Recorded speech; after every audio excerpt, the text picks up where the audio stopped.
పింఛం విప్పిన నెమలికి మల్లె తొలకరి జల్లుల మేఘం మల్లె అలజడి హృదయం మాడిన కూచిపోడి రంగుల దిద్దిన బొమ్మకు మల్లె కవితలు వద్దిన పుస్తక మల్లె సంతోషంలో ముద్దుగా ఈ అమ్మాడి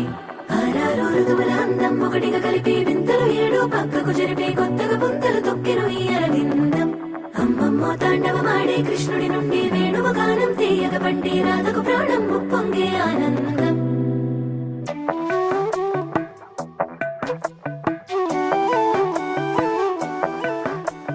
మధురము కదా ప్రతొక నడక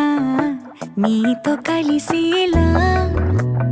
తరగని కథ మనదే కనుక మనసు మురిసినిలా ఉసురేమో